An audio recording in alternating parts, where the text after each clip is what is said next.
Good evening and welcome to the May 14th Town Council meeting for the Town of Basalt.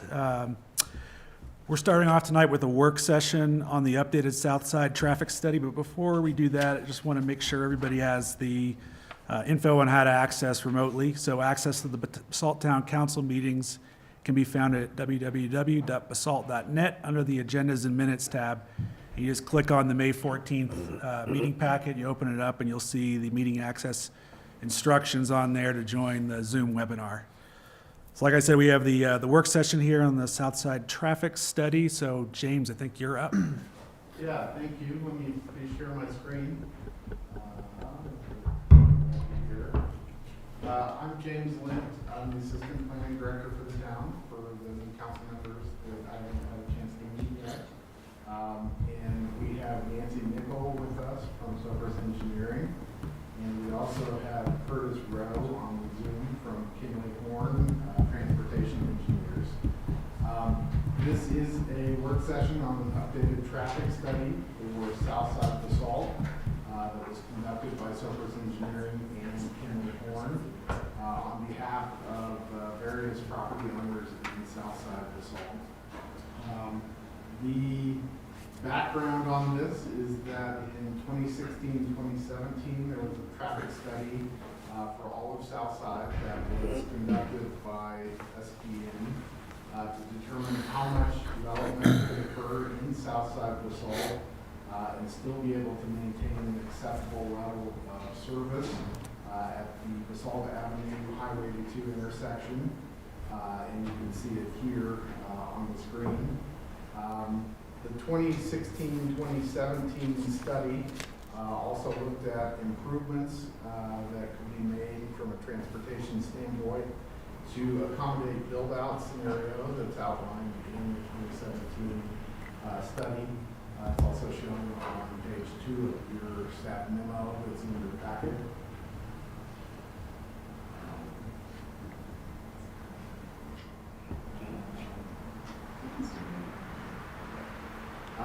Sorry about that. It included build-out on a series of properties that are in the town's urban growth boundary. And you can see them here. It included build-out of the Scotts Mill development just to the north of the Rio Grande Trail. It also included build-out of the mini storage expansion on these properties here. As well as a certain level of development on the vacant properties in the urban growth boundary, these are known as Basalt Design District properties. And then there were a couple other vacant properties in Southside that also had a moderate level of development on them. The conclusions of the 2016-2017 traffic study were that with some laneage improvements, as well as the construction of a mini roundabout at the intersection of Basalt Avenue and Cody Lane. And this is where the roundabout would occur, that an acceptable level of service could be achieved in the future for the level of development that's on page 2 in your staff memo. The developments that were approved in Southside, like Scotts Mill and the Basalt Vista housing, as well as the mini storage, were required to contribute monetarily to construction of the mini roundabout. So we do have some funds available for those improvements. And the laneage improvements that were recommended were made when Basalt Avenue underpass was constructed a couple years back. And the need for the roundabout hasn't been triggered. The improvements that were made for the laneage improvements included adding a left turn lane out of Southside, as well as adding another lane into Southside to turn into Cody Lane. As such, the future development in the 2020 master plan was based on the traffic study assumptions that were made in the 2017 study.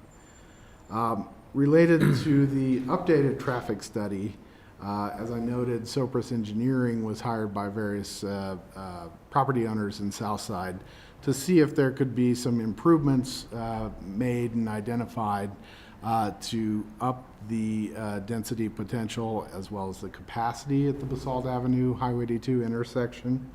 And so Sopris Engineering and Kimley Horn conducted the traffic study that's in your packet. And basically, they recounted the baseline traffic because the baseline traffic has changed since 2017. And then they also looked at other improvements that could be made that are more economical than the $30 million underpass under Southside Drive that was identified as an overall solution to traffic in Southside. And so in the conclusions to the 2024 traffic study, they were that you could accommodate additional density if you made some additional laneage changes that would get rid of the split phase on the intersection, as well as if you built the Cody Lane roundabout. These improvements included making 2 lanes out to turn left, and then also having a dedicated through lane and then a dedicated right turn lane. You can see them on this figure that you have in your packet. It's got the 2 lefts out. It has the straight through lane that's dedicated, and then it's got 1 dedicated right turn lane out. This could be achieved by getting rid of the turning lane into East Cody Lane and then constructing the roundabout so that people coming in can still get the Cody Lane, but they would just have to go around the roundabout to get there.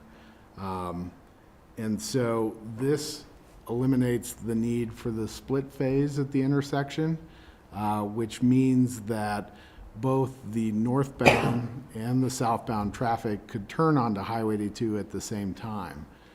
Currently, the north side has to wait for the south side to turn on, and the south side has to wait for the north side to turn on. But with these improvements, that could be eliminated, and that would save queuing, and it would save wasting time waiting at the intersection, and it would build in capacity. And so that was the conclusion of the traffic study. And staff and the consultants ran these potential improvements by CDOT to make sure that they were conceptually agreeable to those potential improvements as well as the traffic study findings. And CDOT did agree with it. This is an email that we received from CDOT, the region engineer, indicating acceptance of those findings. So this evening, staff is really looking for feedback from the council as to whether the council believes that the recommended intersection improvements are improvements that you would like staff to pursue further. If so, we thought the next steps would include taking the design of these improvements to kind of the next step to get a good construction estimate for how much it would cost, and to potentially file an access permit with CDOT to get their official approval on the improvements. Staff doesn't believe that council needs to weigh in this evening on whether it be appropriate at this time to increase density in the master plan in Southside, as that would have to be considered in an official master plan amendment request that could happen in the future. And if you did a future master plan amendment, we would have to consider other infrastructure capacities as well, not just traffic as part of that. So we're really just talking about the traffic improvements this evening.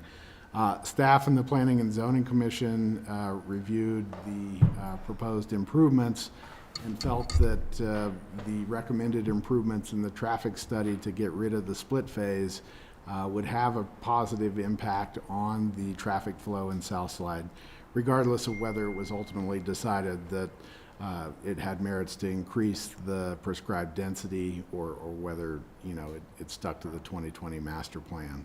So thought these improvements would make a difference by getting rid of the split phase. It was also noted in the P&Z's work session on the topic that the potential for additional density in South Side through a future master plan amendment could help with the affordable housing, workforce housing situation, in that the majority of the vacant parcels in South Side that are in the urban growth boundary would be subject to annexation, and the town has the ability has more flexibility in annexations to negotiate more affordable housing. But once again, this evening, we're just looking for council to weigh in on whether you think the transportation improvements that are recommended in the study are good improvements, are appropriate, and whether you'd like staff to kind of take the study to the next level on those improvements. This evening, we would suggest asking any questions you have of us. Once again, we've got Yancey here from Sopris Engineering, and we've got Curtis Rowe on the Zoom call. And just to recap for Ryan and Angela, who got here a little bit late, the improvements that are being recommended in the traffic study are to add a additional left turn lane out of South Side, to get rid of the inbound left turn lane into East Cody Lane, and then to do the roundabout that was approved with the Stotts Mill development and other developments in South Side. And it allows you to get rid of the split phase, so that both the northbound and the southbound traffic can turn onto 82 at the same time. Right now, you have to alternate and wait for the northbound to go. So it adds capacity, takes away queuing time. So staff would answer any questions that council has, and we'd like to open it up for discussion as well. Yancey or Curtis, do you guys have anything that you want to add? Oh, I might just add real quick, how Sopris and Kimley Horn got hired to do this is some of the Basalt property owners were like, all right, where are we at today? And I told them from where I sat, and with the traffic study, and I think the town staff, we don't know where we're at with traffic with the improvements in post-COVID and all that, and I felt that evaluation of the south side traffic was key, and that there needed to be a baseline to move forward. And so they all agreed. Habitat was looking at some stuff, and Basalt Trade Associates a little bit, and so they agreed as partner up on that. And then I worked really closely with the town staff and CDOT to really make this more of a master plan type traffic study, that projects would do their own traffic study to kind of compare to it. This wouldn't be what you would use for those developments, but it'd be a baseline. So as those uses, or you guys are looking at annex, if they were different, we'd have something to gauge it against. Okay. So. Yeah, it seems like rebaselining seems appropriate, and especially if that's going to lead to the opportunity for more affordable housing vis-a-vis annexation and everything else that's in there. So, I would say move forward. I guess my only is move forward as far as looking into Sure. next steps. What kind of, I know this is way early days, but like cost-wise, as you mentioned, the underpass, which would be quite expensive. I mean, like order of magnitude. What are we looking at? Well, for the straight shot underpass, Yeah. we were looking at, probably the last estimate we looked at was around 30 million plus. Yeah. So we are on the state's 10-year transportation plan. So that's kind of a initial step into getting state funding, but there's a lot of improvements that are on that plan. So Yeah, it's a long line. it's a long wait. So, Yeah. but in terms of the improvements that we're talking about here, I think we talked about with P&Z that we initially, a couple years back, had the estimate on the mini roundabout itself, and that was estimated around $500,000. Obviously, construction costs have gone up since then. So, you know, these improvements are pretty simple. They're laneage changes, some striping, maybe a little bit additional asphalt, and then adding the roundabout. So Yancey, do you have just kind of an off-the-cuff? We won't hold you to it. Yeah, I mean, 4 times that. from a construction standpoint, this is a good project because usually these roundabouts are really influenced by utility relocates and a lot of challenges there. And I don't believe you have hardly any of that. And the signal light poles and arms are appropriate. They just have to be amended. So James is correct. It's kind of manipulating the asphalt and the lanings and striping and stuff. So you get a lot of value for the dollars you spend on these improvements. Is it a mountable Is it? roundabout or something bigger? We haven't gone into design if it's kind of a hybrid between a mini and a full size or mountable, or you probably all have gone through the one up at Snowmass Village. It's kind of a mini that's on the surface and then the one on the other side. So that would be to come down the road once you get into design. What questions do you all have? I Comments? had a lot, but we can't talk about the master plan, so just be quiet. What do you think? I think it's worth looking into, especially if this can help clear some of the worries that always come with affordable housing, like having more traffic. Yeah, it's kind of a rate limiting factor in its current throughput, right? So this rebaselining and the improvements seem to alleviate that, so that's good, I think. It would be nice to have the north and the southbound turn at the same time, Yeah. Yeah. much more efficient. You know, the elliptical design's kind of interesting too, or they call that a Michigan roundabout or something. They're actually looking at one of those at Cozy Point. Yeah. So, Yeah. Yeah, they're wild. yeah, it's kind of innovative. David, it looks like Dieter has his hand up. Oh, Dieter, thanks. Dieter, what do you have? Dieter, do you have mute on your computer? You better. Might be double secret muted now. Let's try this. Now try to talk, Dieter. Unmute.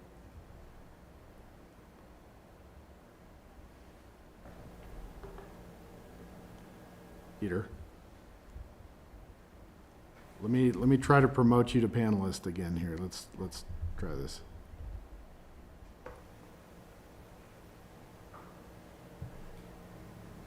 Try it now, Dieter. Try to unmute.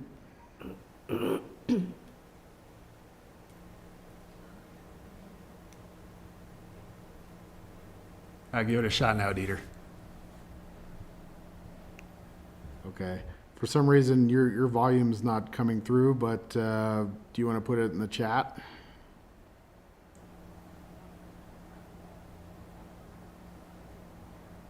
Unfortunately, I don't know that we. Curtis, just for a test, will you go ahead and speak, just so we can make sure we can hear the folks online? Yes, happy to. Good evening, Hey, Town Council. all right, so we're good on our end. Thanks, Curtis. We'll have to try to fix Dieter's volume before the regular meeting here. All right, well, while we're waiting, Dieter, just speak up when you can. Anybody else? Any other comments, thoughts? Well, you know, it is an investment in infrastructure that's supposed to allow us to accommodate more capacity. So I would hate to think that some of the other technical issues that would be raised while we're dealing with a new investment would prevent us from achieving the goal of utilizing the capacity we're creating. So it's kind of a roundabout way, no pun intended, to get to the end zone, but every dollar we invest in this community going forward should be returned to us somehow. And I hope we don't get caught up in a debate that takes too long to solve the problem. So there's a handful of things that tag onto this, and it'll come up, I'm sure, even in a traffic study. There's a lot of history to the way we developed that South Side Drive out there. to make sure it was wide enough to accommodate this potential growth. So we don't want to lose sight of that. Just my opinion. Good comment. How much is in that restricted fund now, out of curiosity? I think we're at about, don't quote me on this, but we're over 100,000, I believe, and we still have 40-plus lots in Stotts Mill to build out, and each one of those is contributing about $1,000 to it. And then we've got some other vacant properties, of course, that haven't built yet, so they haven't paid in. Okay. Well, I'm stalling a little bit, trying to get Dieter to see if you can make a comment, but Dieter, you want to try one more time? I don't want to leave you hanging. So Dieter, we have you unmuted and as a panelist here. Maybe he should try the old log out and log back in method. Reboot. Yeah. It looks like he's taking your I hear advice you. there. Sometimes it works for who knows why. Well, it's usually like a hardware issue on his end, right? Like his microphone, so when that happens. Can you just call in with this question? Another good thing to do is you have somebody look over your shoulder. You say, hey, can I get some help? And they look over your shoulder and everything just starts working. That's usually tried and true. Pretty much. Yeah. And I would say that also to add on while we're waiting for Dieter, I think overall, staff is still of the opinion that it would be great to have the underpass from Southside Drive to Midland Avenue, and that's the ultimate solution. But in terms of coming up with a more kind of temporary economical solution, these improvements are what we've identified as workable. So. Yeah, it's a little more achievable, and we're going to get, kind of to Rick's point, some value out of it as far as the return vis-a-vis the housing. Sure. Down the line. All right, well, I don't want to, Looks like Dieter. okay, he's popped back, on. okay. So let's try this one more time. And new folks, our hybrid is usually not quite like this. Is there a teenager in the neighborhood that could go over? Right. All right, Dieter, we've got you as a panelist. If you can try to unmute. You just unmuted something.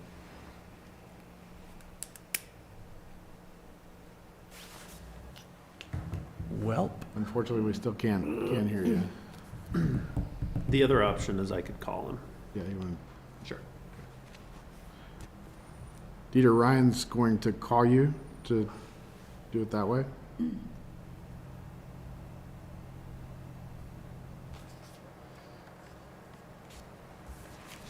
And we have the break here in a little bit. Maybe you can dial in after.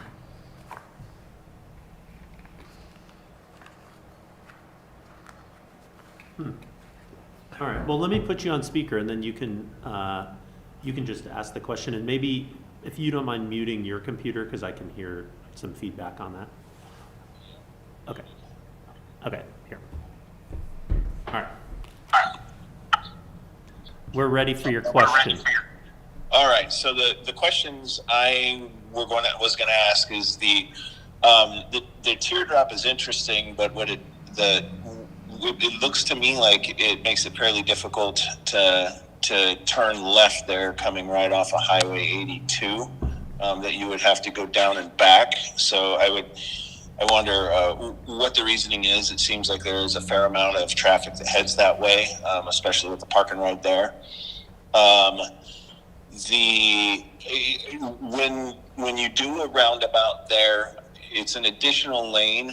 Do we believe that the roundabout is far enough away from the intersection to accommodate the queuing that might take place due to it? And then I know the master plan, but I'm just curious. I mean, I think in the document, in the council packet, there was a discussion or sort of an implication of how much capacity we would possibly talking about. And I know we can't nail that down necessarily now. But I was wondering if we could speak to that a bit. Okay. Yeah, James, I can take those questions. Yeah, go for it. Dieter, I'll just mute you for a second. Yeah, those are good questions, really good. I'm glad you were able to make it to call in. So first off, to answer the question with regards to the teardrop, that teardrop design that's shown on the right side of your screen there is only in case of worst case condition.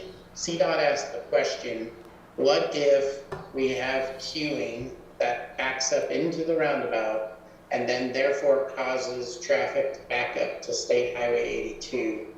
What would be a solution where we could address that with a modification in the roundabout, if that were to ever occur? And so that is what's shown there on the right, is that teardrop. So that is not what we were proposing. We do not even believe that that would ever be needed.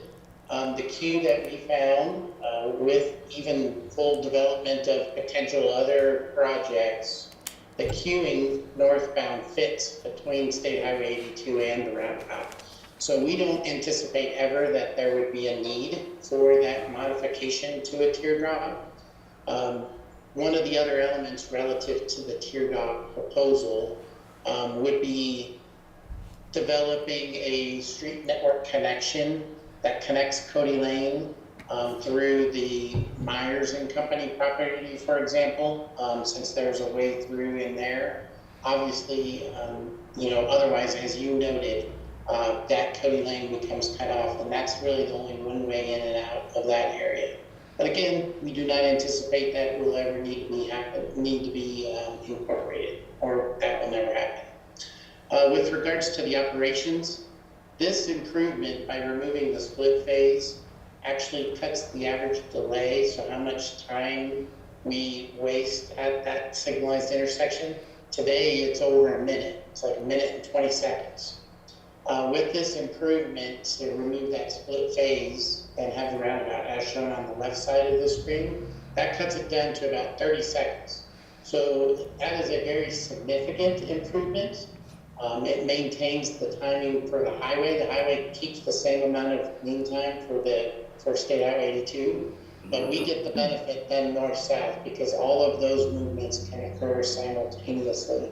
And so it really helps with the operations, and then as James mentioned, it really helps with the queuing because we no longer have that long red for traffic waiting to exit on both sides. And so we really shorten the queues there, and they will fit between State Highway 82 and Cody Lane. So I think I got your 3 questions there, Mr. Schindler. I hope that's true, but if not, feel free to bounce one back at me. Dieter, did you have anything else, or did that answer it? I think maybe the question, maybe this is James with regards to the build out increase in capacity. I was reading in the packet, it suggested possibly, a possible increase of 35, 50 would still trigger another probable look project. So I was wondering, and obviously I know we can't hammer it down. The packet indicates that, but it does indicate, that we're talking 20 extra units, or.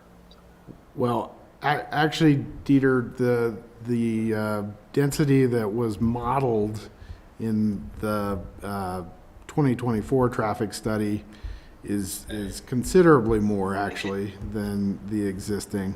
This chart that's on page 2 of your staff memo shows the assumptions in the 2024 traffic study, and then it shows the 2017 assumptions that were carried over into the 2020 master plan. And so on the Basalt Design District properties specifically, it went up to like 370 units from 90. And, you know, this is just a maximum scenario that, you know, would reach the capacity of the intersection.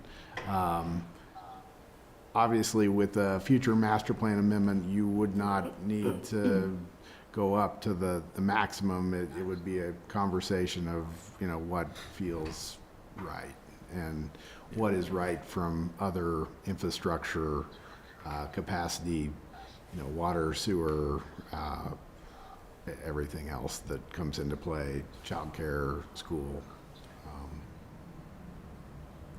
So the 2024 or traffic study assumptions are really high in terms of capacity. Yeah, something else will be the rate limiting factor, not the Yeah, traffic. I mean, in 2017, it was traffic. If we were to fix the traffic standpoint, then you got to look at the other aspects to see what the limiting factor is. Yeah. Dieter, how was that for getting that question answered? Thank you, sir. Good? Okay. Okay. Yeah. All right, well, I think we have a nod here of, yeah, let's look into this further, so. I'm going to go ahead and hang up, okay? Okay, see ya. Do you guys need anything else from us, or? No, if council's comfortable with that, I think the next steps would be is staff would probably have the design taken to the next step and then try to get a pretty decent cost estimate to see where we're at Okay, there. that sounds great. Great, Thanks, James. thank you. All right, well, we're running a little ahead of schedule here. We have a break that we set up for 5:45 and then come back on for the regular meeting at 6. So we'll go ahead and break now, and we'll see everybody at 6 o'clock. Thank you. Thanks, Yancy. You guys. Yeah.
All yours, All sir. right.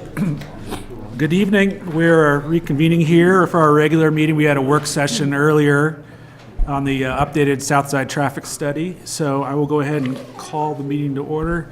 Pam, will you please call the roll? Happily, welcome to our new council members. Ryan Slack. Here. Angèle Dupré-Bouchard. Present? Thank you. David Knight. Here. Rick Stevens. Here. Angela Anderson. Here. Dieter Schindler. Present. Thank you. David Knight. Here. All right. 18 twice. is present, sir. Okay. And just a reminder for remote access. Didn't say Hannah. You gotta switch the second David Knight to Hannah. Oh, I'm so sorry. You're right. Good, I'm here. Hannah. Hannah Berman. Thank you. Ah, Right. boy, I missed that one, didn't I? For those online, excuse me. For those online, you can access town council meetings at www.basalt.net under the Agenda and Minutes tab, and just click on the May 14th meeting packet, open it up, you'll see instructions how to access via Zoom. And just a reminder, when we get the public comments, those are limited to 3 minutes. We don't have any public hearings on the agenda tonight on any of the agenda items, so yeah, public comments, 3 minutes. And we got a full house today with looks like the Pollinator Club, so thank you all for coming out. We'll be at your agenda item shortly. Hope you enjoy it in the interim. But in the meantime, we got the consent agenda here. So item 2A, the minutes from April 23rd, 2024. 2B, special event activity permits, Jane Gottlieb and Yoga in the Park. Item 2C, special event activity permit for Motors at Willits. 2D, special event activity permit for the Basalt Half Marathon. And 2E, special event activity permit, food truck permit for El Taco Express. So I would entertain a motion to approve the consent agenda items unless anybody wants to pull anything off. Just a real quick comment for Alec. A1 was submitted as a traffic control people for Motors at Midland, or Willits, I mean. And basically they're a rental company, so we'll have to figure out that glitch. What do you mean? We just experienced, we had the same permit in front of Eagle County, and A1 was a traffic control contractor, and they're not in the business anymore. So we need to figure that out. As I think we an can. alternative company. Okay, is for what we you're- gotta traffic find- control? Yeah, we gotta find somebody. That's something the I don't TRC. think, I just read Yeah. that today, so Right. I wanted to bring it up Okay. without stopping the process, but Yeah. we'll figure it out. Yeah, noted. Yeah, I can thanks. speak to it. I mean, Okay. so I'm picking everything up from them. They're Amy? still- Okay. Amy, sorry, do you mind just coming up to the microphone so they can catch you? Sorry. That's okay. I'm picking everything up from A1, and then Okay. we hired the security company to do road closures and security. So Good, we've yeah. taken care of Okay, that part. great. 'Cause they are. She doesn't know what she's doing with the business, but I did Right. talk to her. Yeah, Yeah. okay, thanks. Yeah. Of course. Perfect. Thanks, Amy. May I move the town council approve the consent agenda items as presented? Second? And Dieter's on, so we have to do a voice vote, correct, Jeff? Not on this, we can. Not on this? Okay. I mean, we can do a voice vote on this, yes. Voice vote, right, not a roll call. Right. All right. All those in favor, please signify by saying aye. Aye. All right. Perfect. Thanks. All right, next up, we have call to the public. So again, please limit those comments to 3 minutes. Identify yourself by name and address, and always be courteous, civil, and constructive. And anybody want to make public comment? Hi, my name is Skip Bearhorst, and my wife Donna Fisher and I live in Basalt and own property at 22852 Two Rivers Road. We are supportive of finishing the renovation and improvements as planned on Midland Avenue, but we are concerned about the new streetlights that are proposed to be installed within the new Midland Street improvements. The lights that are planned are similar to the new streetlights recently installed in the Midland Spur area, which are very industrial, modern looking. They are double the height they need to be and offer an offensive, very bright, harsh lighting and unnecessary light pollution. We would be much more they would be much more appropriate for a Walmart parking lot. These proposed lights definitely do not fit the historic charm of Old Basalt.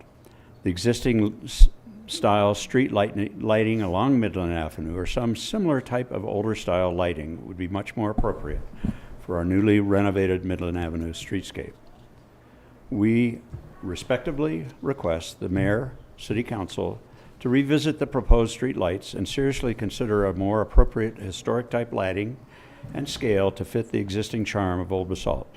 In addition, we'd like the council to consider setting a stricter written lumen standard for lighting and street lighting in the town of Basalt regulations. Thank you for your time.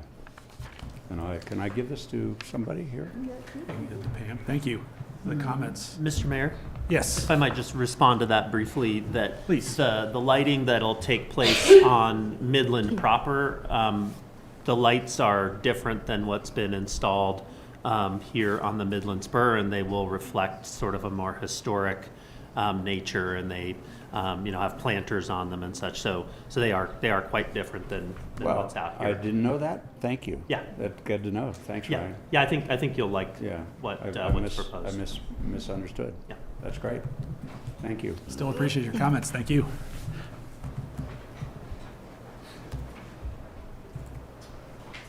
Hi, my name is Vanessa Abrams, and I live in Willits, 344 Soper Circle, and me and two other neighbors own houses that butt up to the open space in Willits where there's a dog, leash-free area.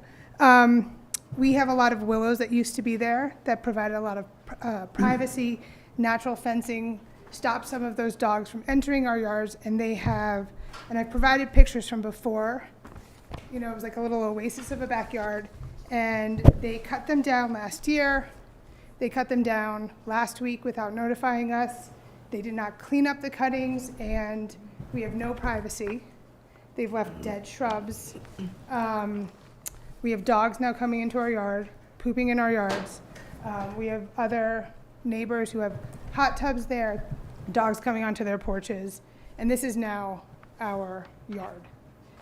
If I ever hired someone to do this kind of yard work, they didn't even clean up after themselves. There's branches left over, all dead. And I mean, this is what I purchased my house for about 9 years ago, and this is what I've been left with. And I mean, I have other neighbors that are the same. And so we have a few concerns. One, why was this done without notifying us or our input? What is the solution for it? Because just leaving dead shrubs and putting a few little trees is not a solution. How can you replace that privacy that we had, and also preventing the dogs from coming into our yard?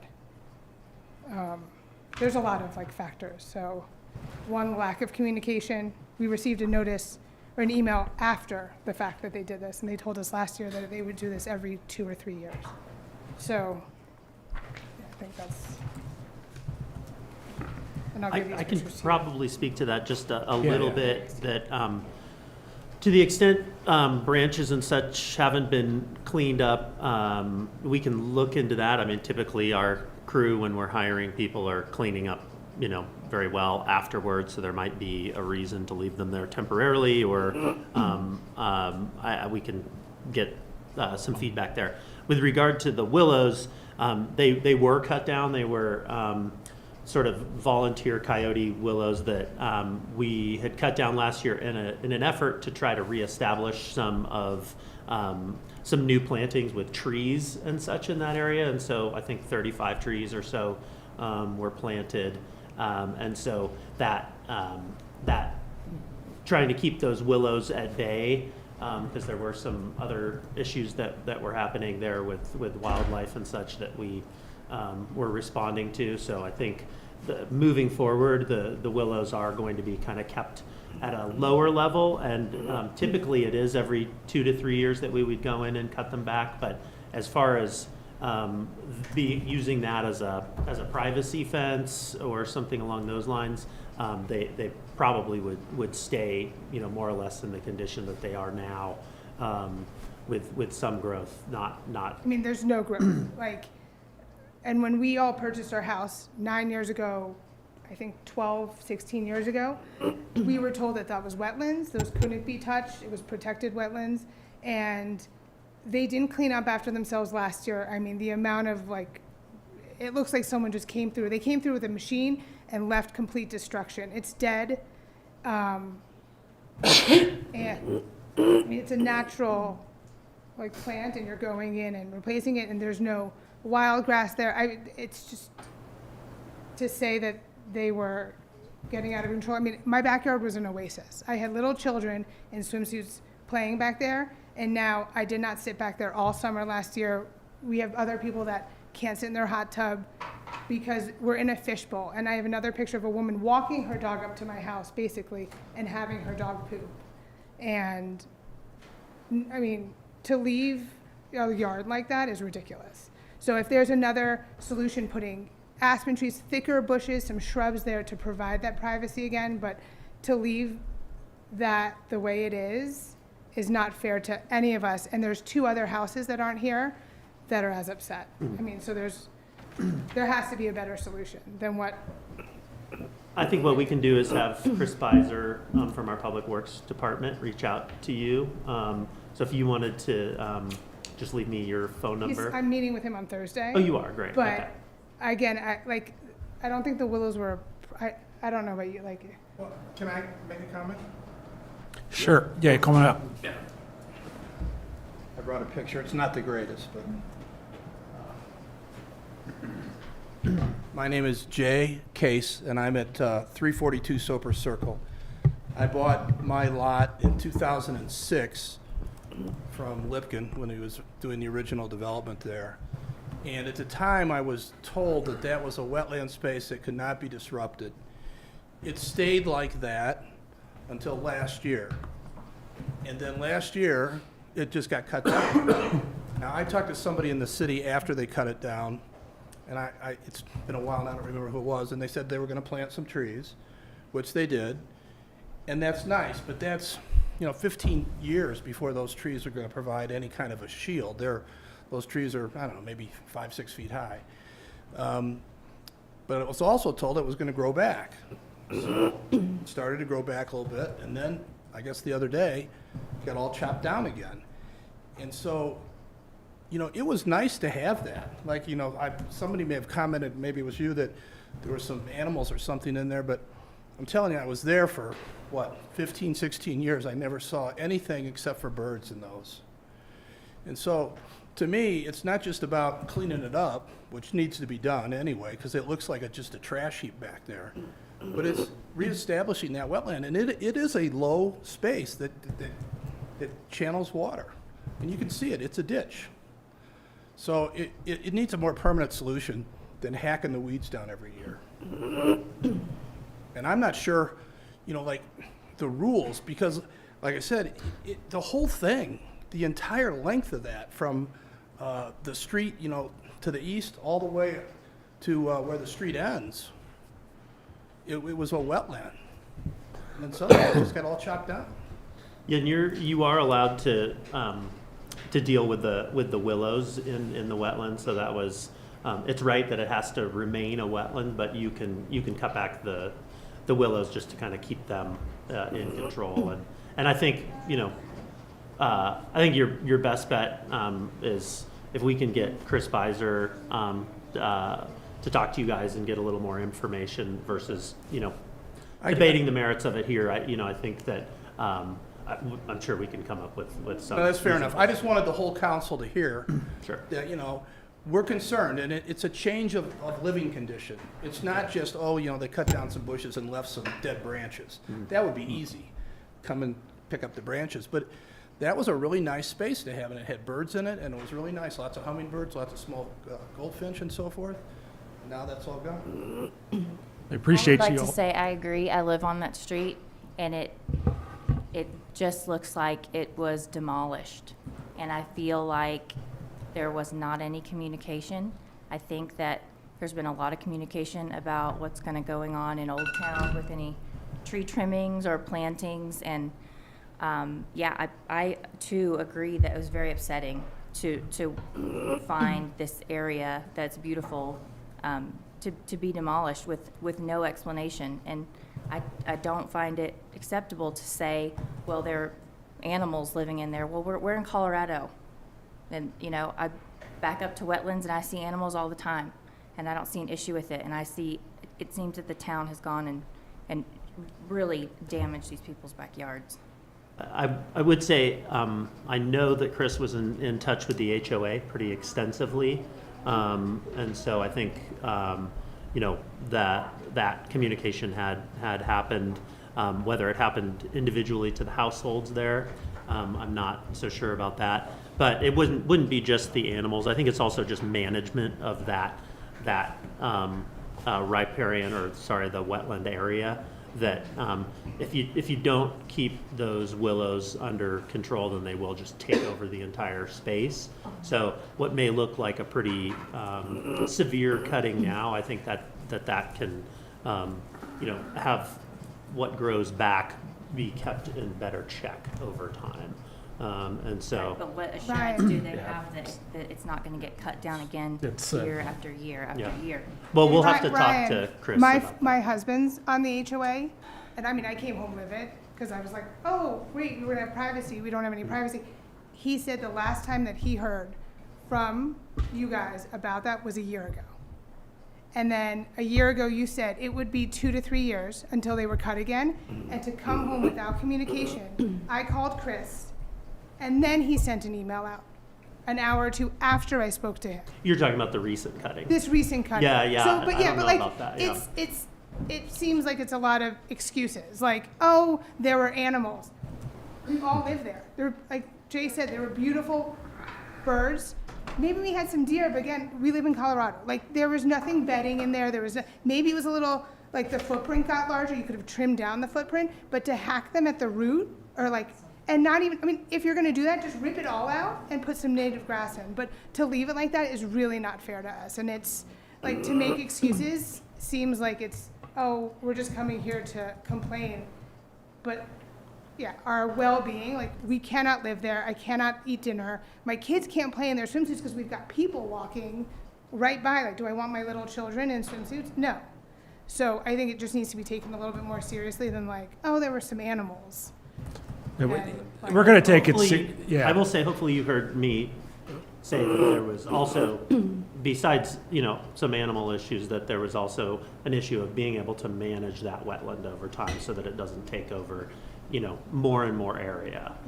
So, you know, I think we will make sure that Chris is able to speak with you guys and, you know, hopefully we can come up with a solution that, like I said, is amenable for everyone. Just really quick, I'm Molly Jones. I live on 336 Soper Circle also.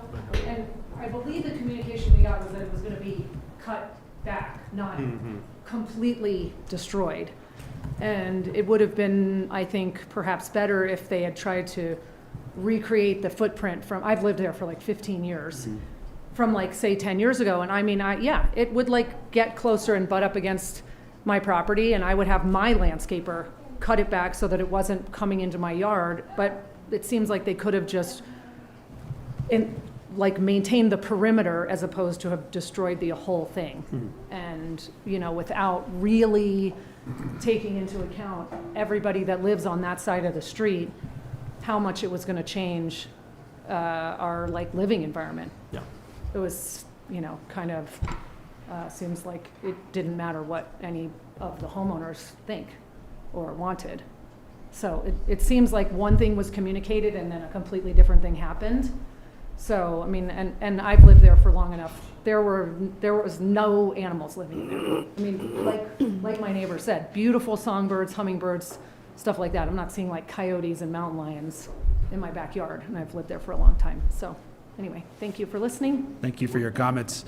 And I appreciate you all bringing that to our attention. Like, this is obviously something that it's very important to you all. I can imagine, I have vegetation in my backyard, so I can imagine the kind of how jarring it would be all of a sudden if that vegetation around your patio and hot tubs, et cetera, was gone. So I really appreciate you bringing that up to us. I mean, I would say all of us bought those houses that we bought specifically because of that privacy, specifically.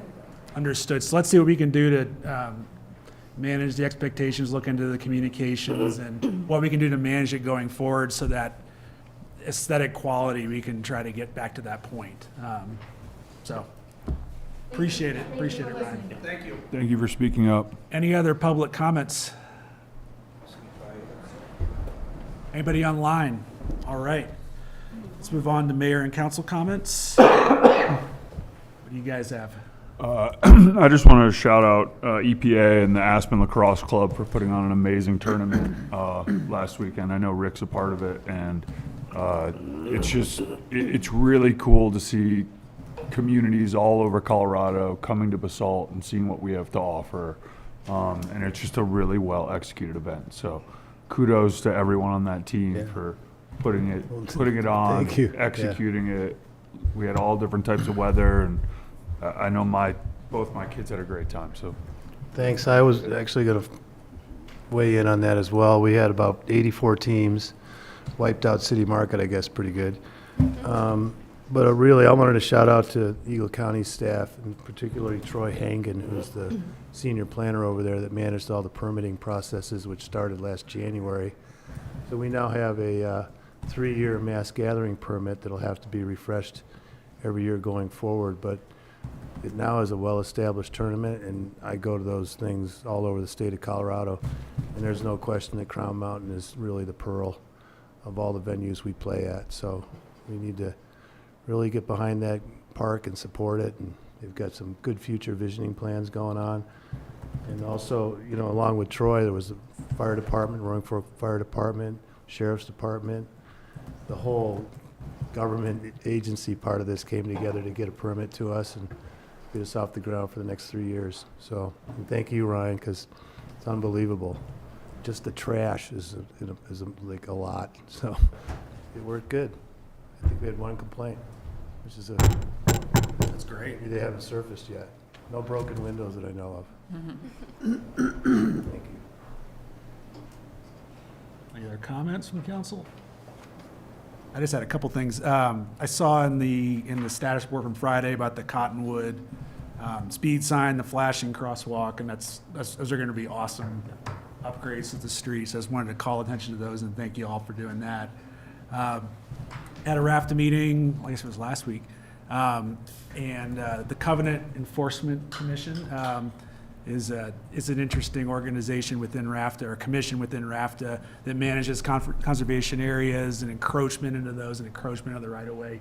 And Ryan Slack here is going to be representing us for the next couple of years on the Covenant Enforcement Commission. Yep, 2 years, and we'll looking for someone else after that. But maybe you can go do a ride with them as they do that. And anybody's welcome to go if they want to take a ride with them when they look for bandit trails and fill dirt and whatnot on the side of the trail. So other call out there I thought was kind of interesting, I wanted to bring back ridership year to date through March of this year versus March of 2019 is down 5% overall in the system, down 25% in Aspen, but within the valley up 7% and up 85% in the hogback routes. So just kind of food for thought as far as, you know, how ridership is changing, probably a function of where people are going, what people are using with the properties up valley, and then probably also WeCycle and things like that are, you know, Aspen is getting a lot more of that right now. So,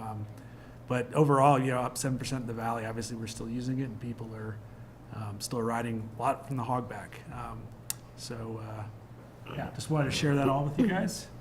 And that's all I had, so we can move along to manager's report. I don't have a report tonight. All right. Yeah. Make up a little time there, but now we get to the part we've been looking forward to, the pollinator proclamation. So Matt, are you here? Well, Matt, you come on up to the desk, and I just want to thank everybody from the Pollinator Club who's here, who patiently waited and got to see our civil process at work. So get a little taste of a town council meeting. I hope it was fun. Anyway, Matt, I will turn it over to you. Well, I'm going to quickly turn it over to the group, but this is Lisa I'm sorry, McKinsey. I'm sorry. This is Lisa McKinsey, who contacted me about coming to you all with a proclamation with regards to pollinators and their importance. And so I think she's been working with her group at BES around this, and I'm just going to let her speak to it herself. Hi, my name is Lisa McKinsey. I live at 99 West Sunlight Court in Glenwood Springs, and I work at Basalt Elementary School. We decided to start a pollinator club at the school, and some of the students are here in the audience this evening, as you can see, to come and support what we're doing. We have had a lot of fun with our club. We started in January, and have a meeting every other week, just around pollinator activities, discussions, sometimes videos. We've been outside lately. We had a lady from the Audubon Society today come with a hummingbird feeder that she donated to the school, so it was really nice. I was a part of a group in Carbondale last summer, and we had a pollinator resolution plan that we submitted to the town of Carbondale, and they approved it. And so I said, well, let me just contact Basalt while we're doing all this pollinator work. And that's what I submitted to Matt, was the pollinator resolution plan. And I think the name got changed to pollinator proclamation plan. And so we all wanted to come and see the process behind this. And those are the students that you see in the audience. Yeah, thank you. Thank you all. All right, we have a proclamation, so I would like all of us to take turns reading a paragraph. Counselors, if you have it in front of you, great. If not, you can, I'll pass it to you. So I'll give everybody a minute. I'll go ahead and start, and then we'll go to Hannah, because I'm sure she'll be ready by then. So, Town of Basalt, Colorado proclamation proclaiming June as Pollinator Month, recognizing the importance of protecting and supporting pollinators. Whereas pollinators of all kinds, including native bees, beetles, moths, wasps, bats, birds, flies, butterflies, and European honeybees, are a critically important part of our agricultural and food systems, and their pollination contributes to a significant amount of our food supply and is extremely important to food production, and is valued at $20 to $30 billion annually in the United States, and $235 to $577 billion globally. And you're gonna have to pass me that.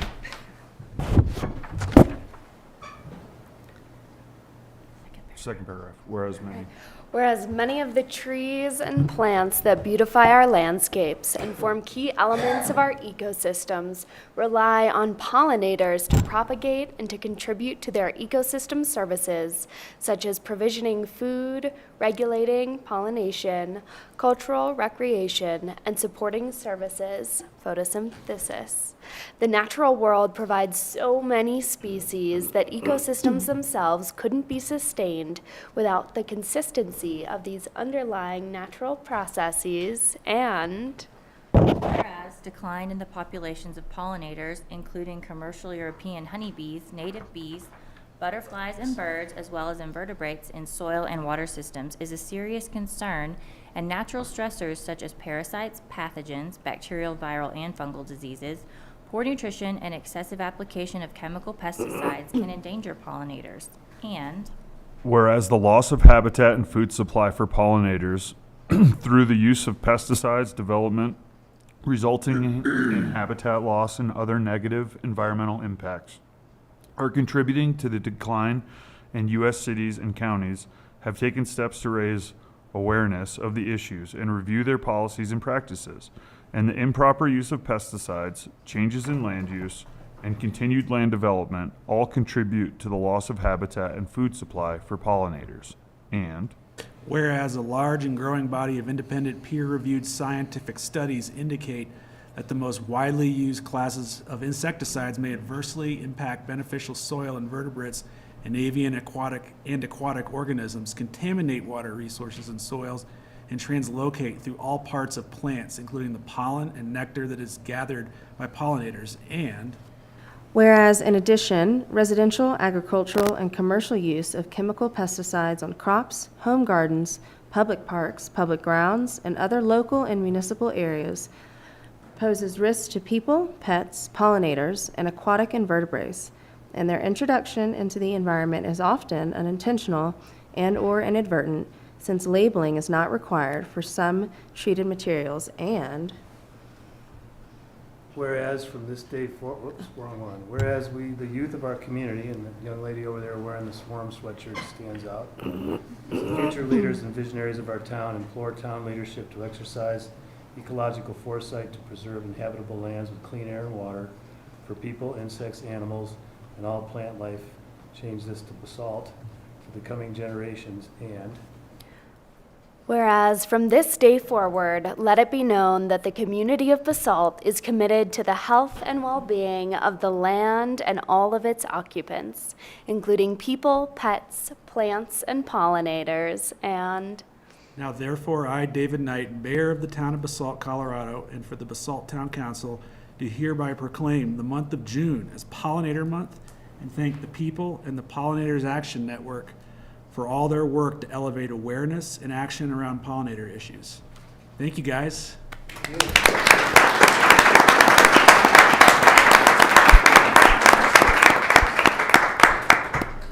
And I'll add, I just set up 2 new nukes right in Basalt and brought 3 other ones to my friend. So we're trying to bring back the European honeybee. And these have Basalt, not Carbondale on them. So I will give these. Pam, do you want? I'm going to read off the internet. this is the package that's on the agenda center, Rick. I wanted you to walk away with one sign, so there you go. You guys keep it up. Yeah, it's good work you all are doing. awesome work. Okay, I'm going to move on to council actions. Item 7A, resolution number 26, series of 2024, resolution of the Town Council of Basalt, Colorado, adopting the Basalt Water Utility Master Plan. Let everybody clear out a minute. Didn't I hear the master plan? Water utility? Water utility? That's not as interesting as bees and Oh, thank you. Thank you for wanting to save them and bringing it to our attention. Keep buzzing around. I've been watching the world's what a small hummingbird this big going around on the dandelions. Working it was awesome. Yeah, and I was like, this thing is so tiny but so. Have you ever seen a hummingbird nest? I was wondering like this. Very small. But amazing. I'm not sure if we're gonna be exciting. I know, it's a tough act. Tough act to follow, guys. I know. We're not as cute. Just water. Or have, yeah. Well, thank you, Mayor and Council, for being here tonight. Tonight, town staff, along with our consultants of JV and Raftellus, are here to present to you the town's water utility master plan. James has pulled up just a map of our municipal water system to orient you as to the area we're talking about. To give you all a little bit of background, the town of Basalt is served by 2 water systems. The Willits area is largely served by what's called the Mid-Valley Metro District, and they are served by their both water and sanitary system. And then in East Basalt, we're served by our municipal water system, and then otherwise a Basalt Sanitation District. Our system within Old Town or East Basalt serves around 925 taps, which includes residential uses, multifamily, commercial and mixed uses, schools, and dedicated irrigation services. The town put out an RFP for the development of a master plan, which was intended to inform our capital projects, budgeting around operations and maintenance, and potential rate increases that are necessary to help fund our water enterprise. And we've been working with this team pretty diligently over the last year and a half or so as they've investigated our system, helped us understand its shortfalls, and made sure we're in good financial standing for the future. So tonight I'll really turn it over to Adam Reset with JVA and Todd Cristiano with Raftellus. They're going to go through all the work that we did, and then Doug may just have a few comments at the end, and then Lardu, we're just here to answer any questions you have. I might just reiterate that tonight we're just bringing forward to you the adoption of the master plan itself. If you all choose to adopt it this evening, having that kind of official adoption of the plan as just a guiding document will really position the town well, I believe, for finding future funding. A lot of the grant monies that we often have to go after need some type of kind of official blessing of the council's support of various projects. So this would provide that and would position us well for grant funding. So anyway, I'll stop there and let Adam start and take it away. Thank you. James has got this slide. Okay. Thank you, Catherine. Appreciate that, Prison. I wanted to also thank staff. This project's been going on for more than a year now. On top of all their day jobs, they have to deal with our data requests, our constant questions, emails, bi-weekly meetings. There was a lot of time and effort that went into completing this, and we couldn't have done it without them.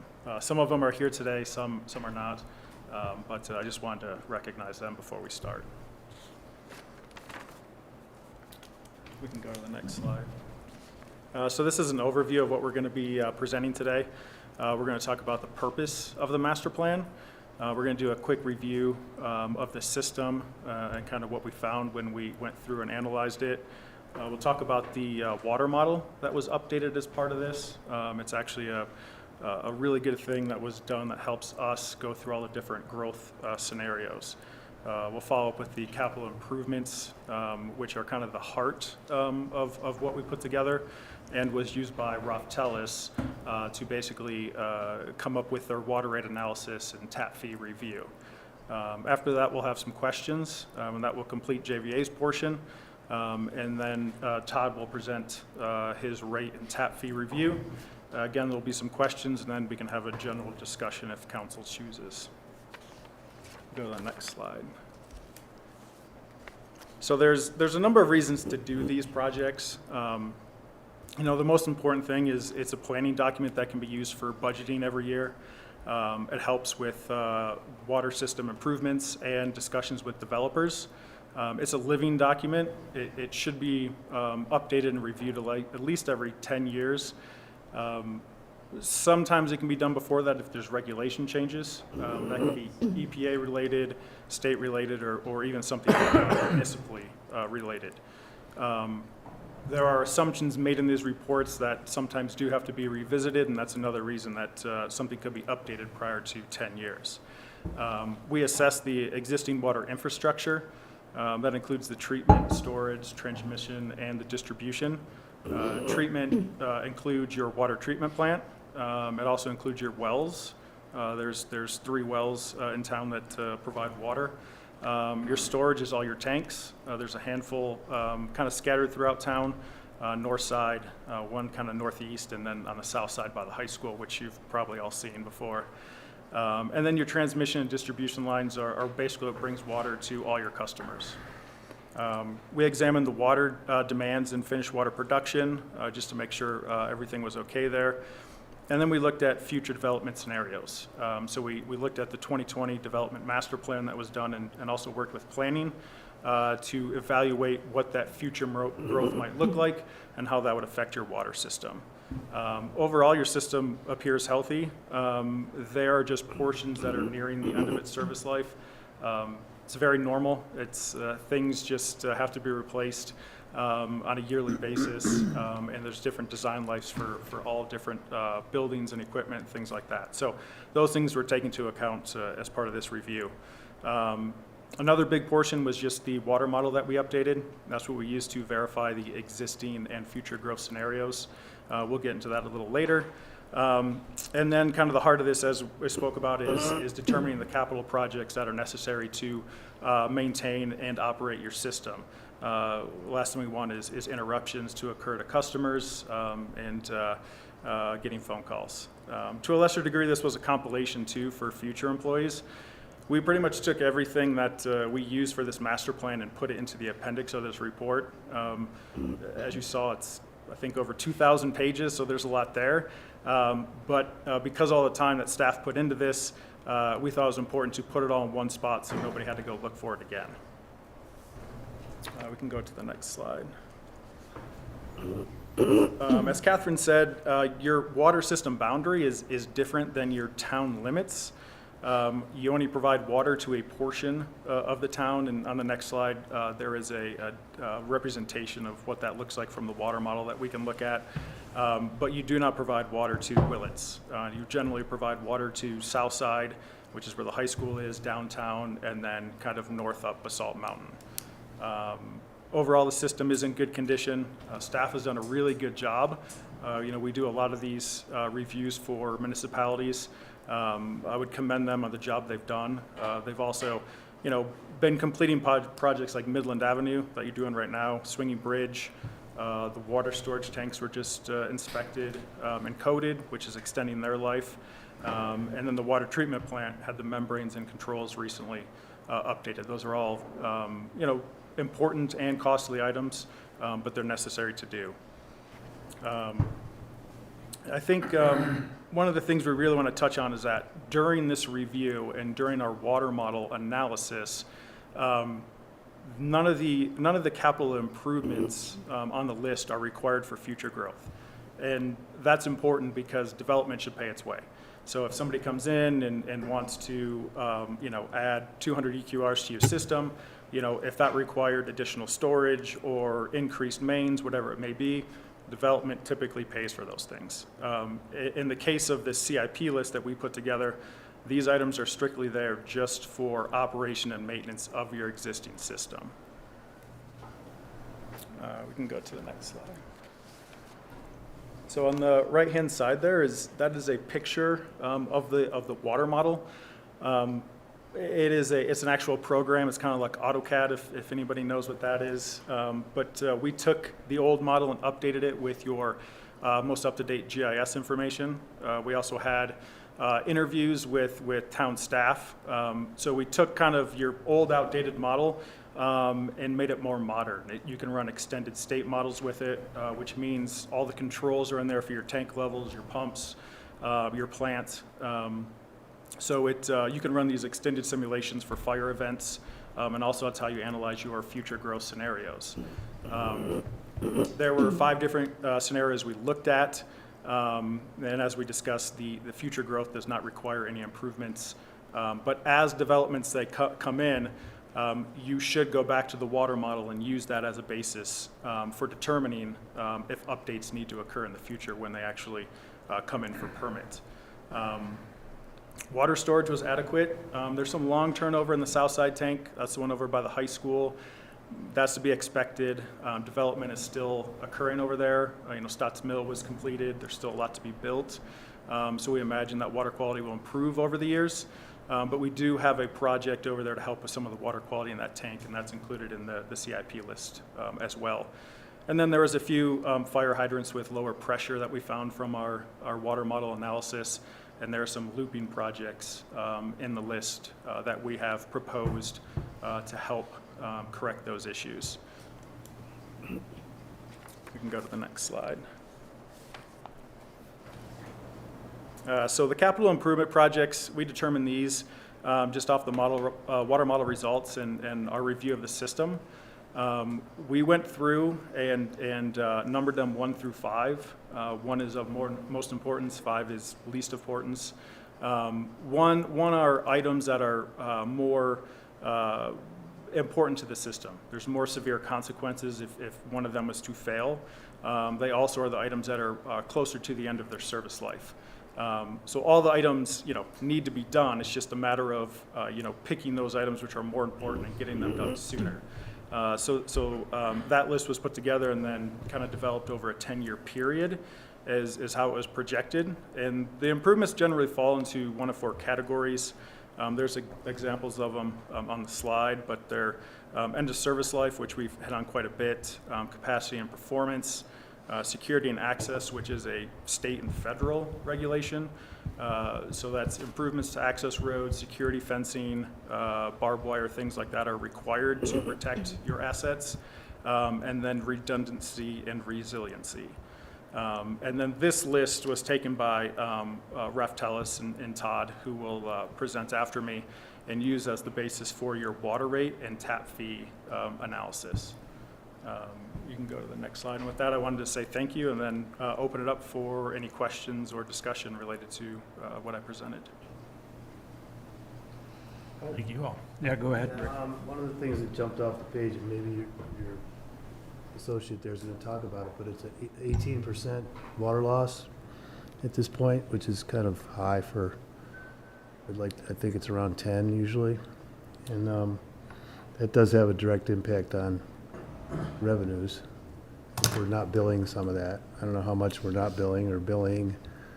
And then the other piece that caught my attention was the smart meters. And we've had a project we put in Badger, which is an incredible system with residents, businesses can, contact that system directly.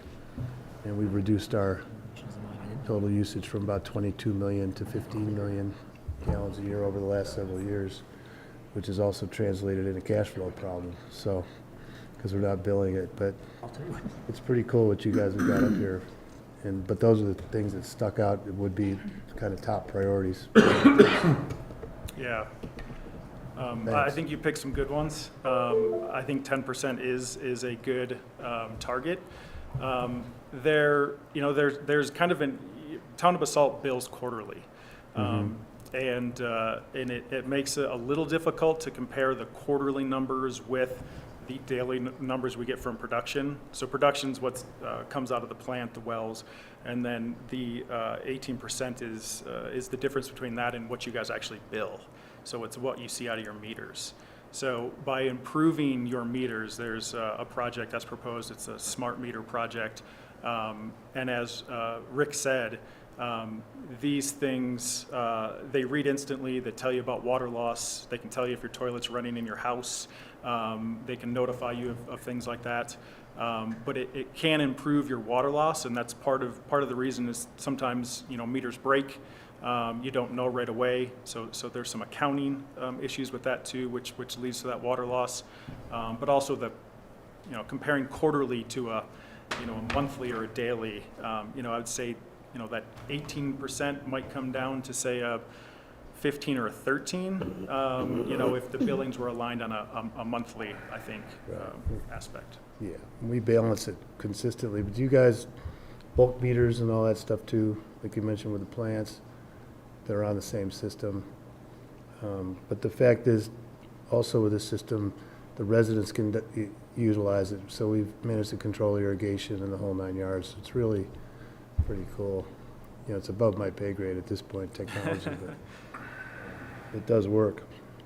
And we buy our water from another source, so we are restricted to what we can use. So it's not in this area, but that's another thing that's coming, is just the whole opportunity to conserve water. And City of Aspen just did a big smart water meter project as well. I think Glenwood's getting ready to do it. And it actually really helps too with staff time. Staff has to go out less for problems. They're notified quicker. And Basalt kind of has a smaller staff compared to some other communities. So something like that could help. Yeah. Thanks.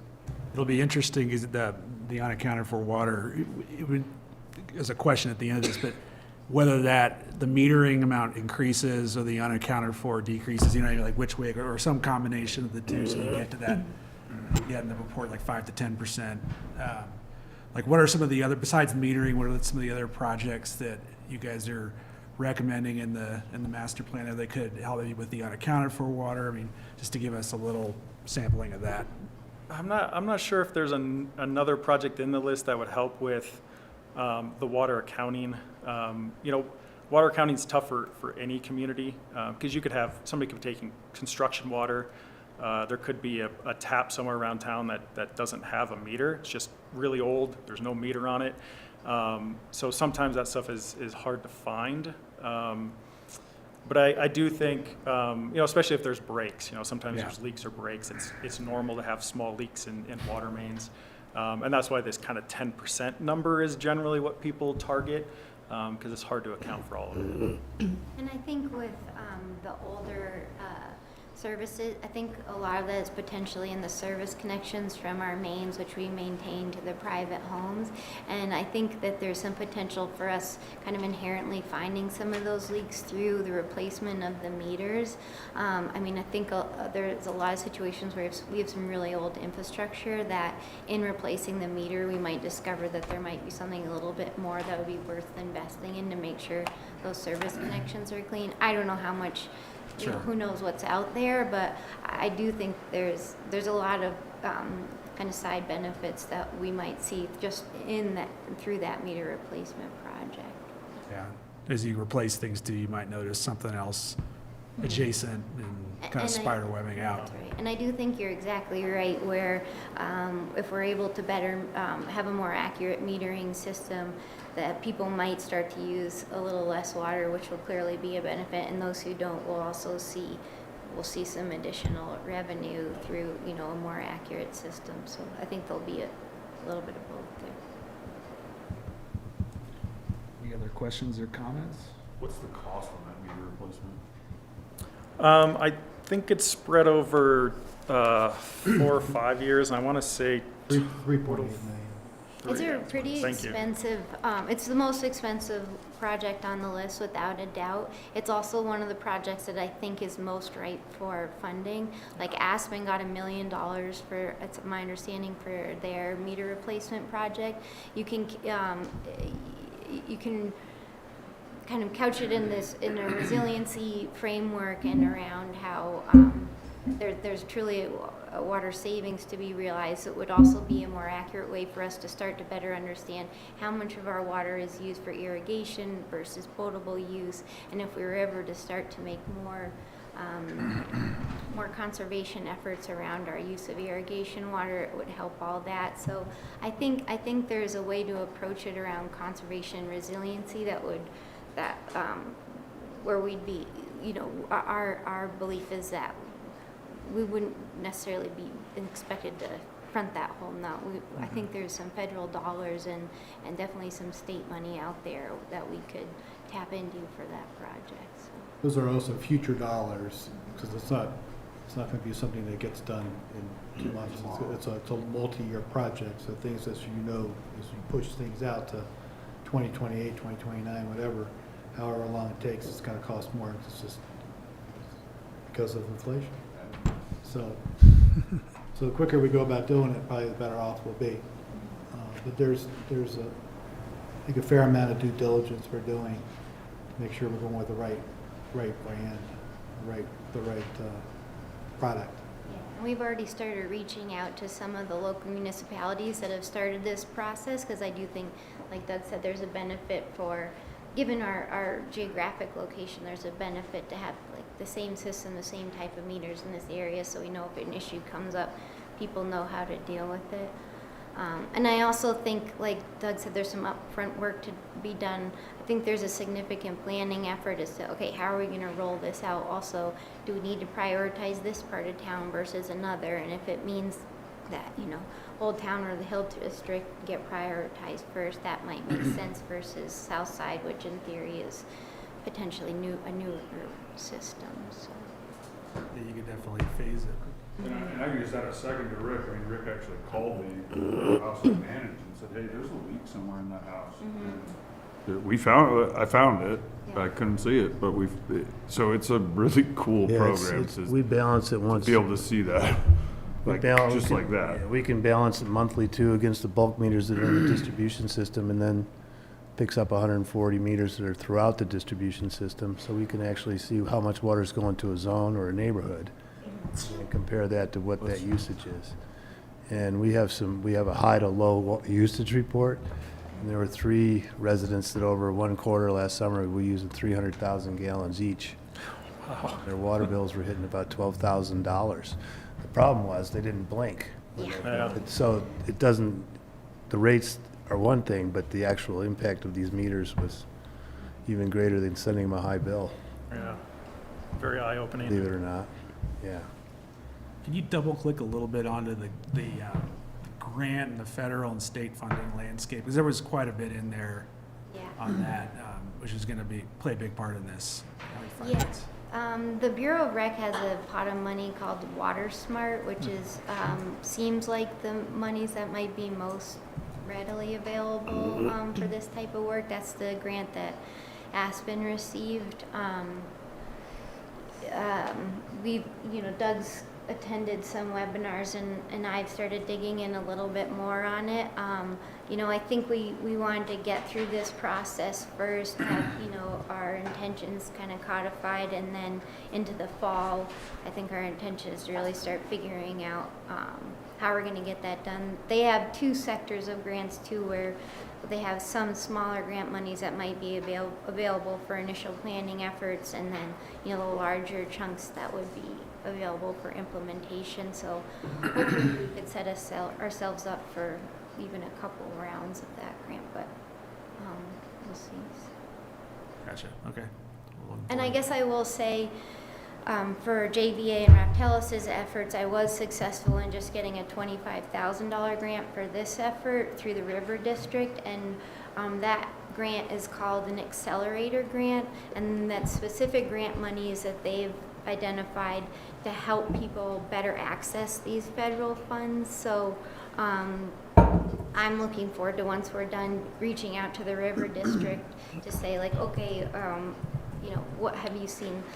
Their intention is to help local folks get better access to some of these bigger pots of federal money. So I think already showing that we have River District support in there, kind of understanding of how this is there's some conservation benefits to plans like this, will position us well for further grant funding. Cool. Catherine, is it worth mentioning the other grant that you had applied to that was for some of the planning?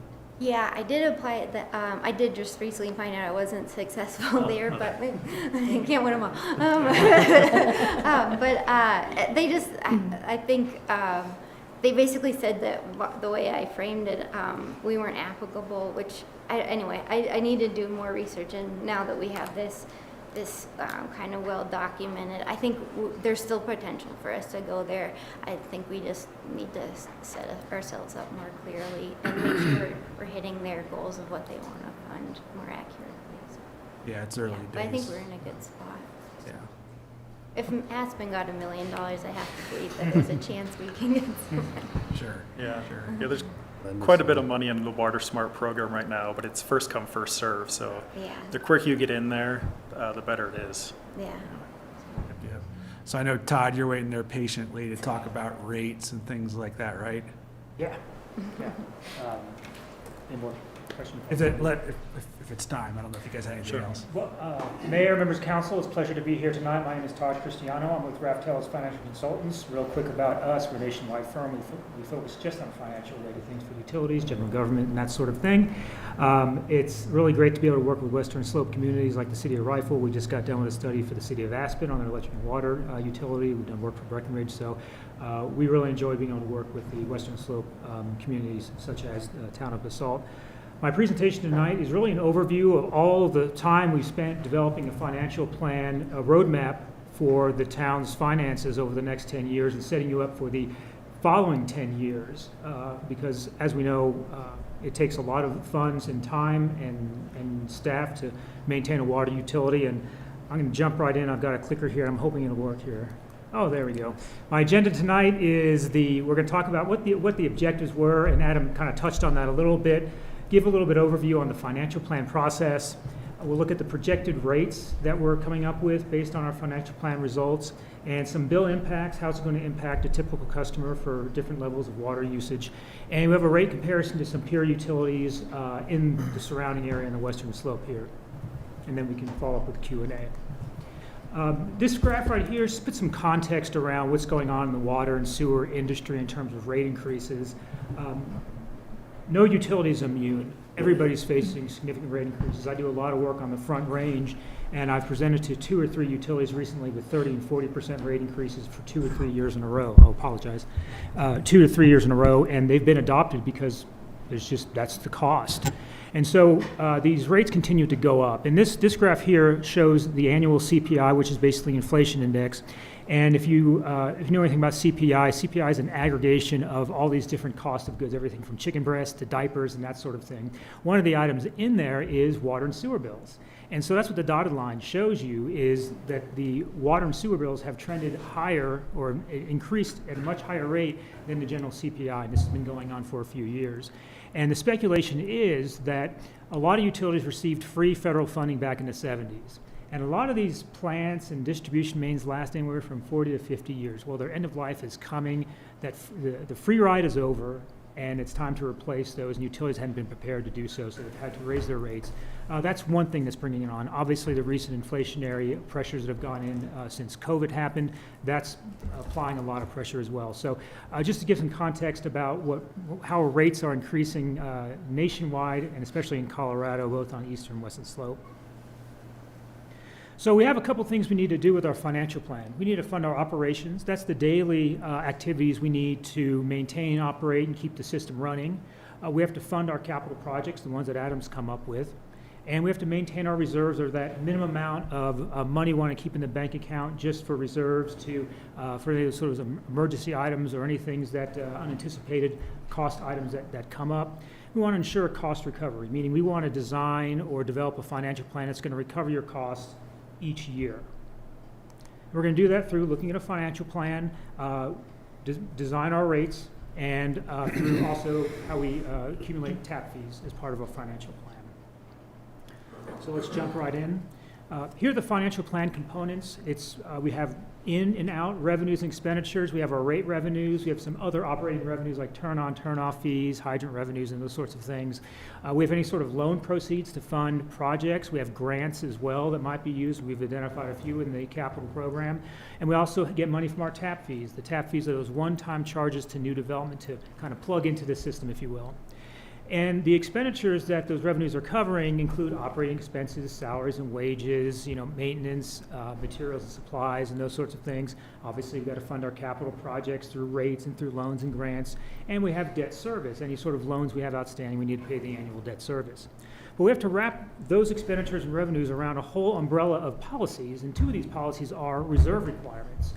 Maintaining adequate reserves in the utility fund to make sure that you can cover any sort of unanticipated events, and coverage ratios. Coverage ratios refer to debt service. So if you think about when you buy a house, they talk about debt to income ratio. They want to have a certain debt to income ratio. With issuing debt service, the way we look at it, it's debt service coverage or net income over your debt. It's the inverse of that. So we have to maintain a certain level of debt service coverage ratio in order to not default or be downgraded on our bonds or loans, and that's really important if you're going to be issuing loans in the future. And what we do from that is we do a lot of iterations, and we did that with this study as well. We had a number of iterations of the capital plan, moving projects back and forth, taking projects out, putting projects in, depending on how we fund them, whether it's grants or loans. And so we developed a lot of iterations, and it does take some time to do that, to really ferret that out. So I think towards the end we ended up with 8, and then we whittled it down to the one we're going to show you tonight. Some assumptions and things that are going into the financial plan. We have our inflation factors, our general O&M of 3%, personnel costs, that's salaries and wages and benefits, around 6%. And our tap fee projected revenues, we are reducing by 50% in those outer years. And that's just a conservative measure in terms of a slowing growth between the last 5 years of this study. I wish I had the crystal ball that told us exactly what the growth is going to be, but we just don't know what that's going to be. So we're taking a little bit of a conservative approach. Now you might wonder why O&M is only 3% and personnel is only 6%. Well, we do know that inflation is higher than normal. It has come down a little bit. When we look on average across all the line items in your budget, it comes out to around 3-ish%, even accounting for the 6% in personnel cost. We want to be conservative, but not too conservative with those estimates, because you want to go back and review your financial plan on a regular basis anyway. Our reserve targets are 90 days of O&M, and that's very typical in a water utility. And our debt service coverage is our net income, means revenues less expenditures, divided by our debt service needs to be 1.2 times. So we need to maintain that ratio throughout the study period. Our rate adjustment strategy, all the scenarios we looked at and our optimization, if you will, is we wanted to fund our capital improvement program through rate and reserves, meaning we did look at all options of issuing debt, but we were able to configure the CIP and configure some grants to allow us to cash finance and use some of the reserves, draw down some of the reserves you have in the utility fund to help fund all of those projects. And that helps mitigate revenue adjustments and takes away the financial risk of issuing debt and having to worry about debt service coverage and paying for the interest on that debt. Our total CIP is $12.3 million. 9.6 is funded with cash, and I can't see on Doug's head there, but the other 2.7 million. Our annual rate increases are 4% per year. Like I mentioned, the rate increases we're seeing with other utilities are at a minimum of 4%. And we're projecting 4% for the next 10 years, but of course, you know, something that needs to be revisited on an annual or biannual basis to make sure that if costs are coming in higher or lower, that you can adjust the financial forecast. But this gives you a window based on what we know today of what you'll need to do here in the future to maintain that level of service you provide to all of your customers. So here's a graphic of how this all shakes out. There's a lot of colors here, so I'll try to break this down. The bars and the lines there in the top graph, that shows our revenues and expenditures on an annual basis. The bars are the expenditures. So we have the dark bar portion of the bar, that represents our operating expense. And we have a little bit of debt service in there. And the yellow bars represent the cash-funded capital. Now you notice that because cash-funded capital improvement programs are not smooth each year, they're kind of lumpy. You have a large project one year and another one, so we're drawing down reserves. So you can see that's a little lumpy there, but we're using reserves to help mitigate our rate increases there. So the lines there represent, the red line there represents if we did nothing, no revenue adjustments at all.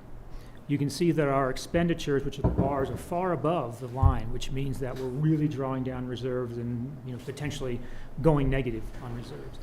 With the green dotted line, that includes the revenue adjustments to show that we're increasing revenues by 4%, trying to minimize that revenue adjustment, and we're trying to maximize the use of reserves without going below our targets. And so that's the balance that we came up with, was a 4% per year. So that green line represents a 4% per year increase. It does dip down a little bit because that dotted line also includes the other revenues we get from tap fees and other miscellaneous income. On the bottom graph, this shows, well, what's happening to the fund balance, the target reserves. You can see the dotted line there, that's our reserve target. And so your reserves right now are well above your targeted limit. So it's a great time to be able to draw down those reserves. Having adequate reserves is always important and a good thing, but sometimes having too much reserves cannot be a good thing. So you want to balance that. So we've done that. Look over the years, the last 10 years, we start drawing down those reserves to where at the end of the 10th year, our reserve targets are matching our ending balance. And it's not a bad thing drawing down reserves. You're utilizing money that's not been spent in the past, and you're putting that to good use. But what we've done here is that with the revenue adjustments that you'll continue to get past 10 years from the cumulative revenue adjustments, is that you'll be able to be in a good spot for the next 10 years. And that's the whole goal, is to set you up to where you're in a good spot starting in year 11 and then moving on. So we'll look at, here are the rate schedules based on the 4% increase. Now, as Adam mentioned, the rates are billed quarterly. So we have $85.73 per EQR or equivalent residential unit. And that's going to go to $89.16, about $4 per quarter, about $1 per month. And then in a similar manner, the volumetric rates tier 1 through 4 will be increasing at a 4% rate as well. So we can see that through 2029. 4% per year, so a couple of dollars each month if you think about it on a monthly basis. So here's what a typical bill would look like under different usage levels for a single-family customer. We have a winter use of 12,000 gallons per quarter. We have a 24,000 gallon per quarter, and we have a 40,000 gallon per quarter. And under that winter use, we're going from $118 to $123. That's about $5 per quarter. About $1.25, $1.50 per month. And that increases a little bit per month as you go to these higher usages with the existing proposed rates. Can I ask a quick question? On the rates, I just thought of that looking at the last two slides. Is this all kind of blending together, like the in-town and out-of-town customers? 'Cause we know we have some people that we supply to out, and we have a different set of rates and all that. Is this kind of a... Yeah, the out-of-town rates are 1.2 times, is it 1.2 times? Something like that. So the rate increase would apply to them as well. Okay, same rate increase? Yes, 4%. Okay, thanks. And here's where the town of Basalt lands in comparison to some other communities, but I have to caution that we don't know what these communities are going to be doing next year, because we're comparing 2025 rates to 2024 right now. So we don't know whether Glenwood Springs will be having a rate increase in 2025. I think they might be, some other communities as well. So you do jump up a little bit from, you know, the bottom area to about middle of the group there. But again, we don't know what kind of rate increases might be in store, or what kind of capital program, or what kind of issues they've got that they need to remedy, what kind of level of service they provide. So just a kind of a grain of salt with this, but it does show that, you know, you're within the range of these other utilities in the area. And that's based on 24,000 gallons of quarterly usage. And with that, my quick presentation is over. I'll take any questions or feedback. Questions, guys? Have you ever seen historically that, you know, 4% is like a nice rate increase, but what if you went 5, 6? Obviously, it's hurting the consumer, but it's also helping them justify their water usage. Do you ever see that as like a control? Well, we might people out. Not that you want to price people out of using water, but to help control irrigation. You know, once you get to a tier 3 or tier 4, raising it even more to show, hey, we don't have an infinite amount of water. We might stick with an overall financial plan increase of 4 or 5%, let's say, in this example. But if we had some pricing objectives we wanted to achieve through a rate structure, some community objectives like revenue stability or essential use affordability for lower income homes or conservation, we might say we need an overall 4% increase, but how that gets assessed to the customer, we might adjust the rate structure, adjust the tier ratios in terms of the pricing of those ratios to send that conservation signal to customers who are in the 3rd or 4th tier with the hopes of them dialing it down a little bit. So we wouldn't necessarily do it in the financial plan. We'd kind of modify the rate structure to take care of that. I call that a pricing objective of designing a rate that would achieve a more conservation-based rate structure. So to play that back, 4% is for the financial plan, but then when it came down to the rate setting itself at the different tiers, you could meet that 4% goal with kind of accelerators and different tiers. Yeah. Precisely. Yeah. To meet whatever goals you were trying to drive as far as That's right. usage. Okay. That's a good point. We also looked at the EQR schedule to see, we had a 4-bedroom house that was 1 EQR, and we changed it to 3-bedroom house. And what we were looking at is redevelopment of a subdivision that included knocking down a 3,000 square foot house and building a 6,000 square foot house, which is potentially gonna happen in our Old Town area, which already is. And I wonder if you looked at that, because we do capture a certain amount of revenue in that process that goes strictly to capital. We did not look at the rate structure specifically. We really just our focus was really the financial plan. That's again a kind of a rate design item, and I believe the town has a definition of an EQR being a 3-bedroom home with 2.5 people living there, so that sort of thing. But that's more of a rate structure analysis, and with utilities that have the EQR basis, it's a really fun structure to look at modifying, but there's also some challenges associated with that. So no, we didn't really look at that as part of it. Does that tap fee go up if there's more than 3 bedrooms? 2.5 people, or for? Oh, it goes down if you've got less than 2 bedrooms. And Right, does it go up if you have more than 3? Not on our current EQR schedule. Okay. Outdoor amenities too have been looked at. Water features, you know, all that stuff.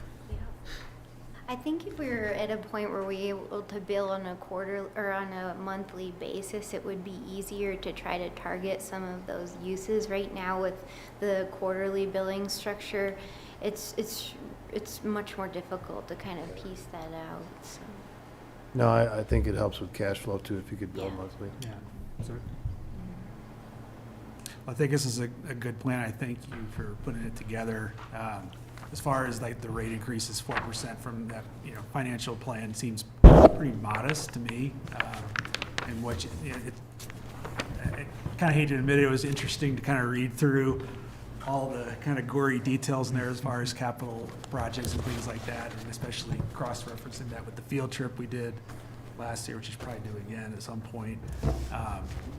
It's a good plan, and I think it sets us up for kind of the demand stuff that we're probably going to have to deal with at some point, and all of that. So I'm supportive of adopting this. But any other questions or comments, or we could do a motion?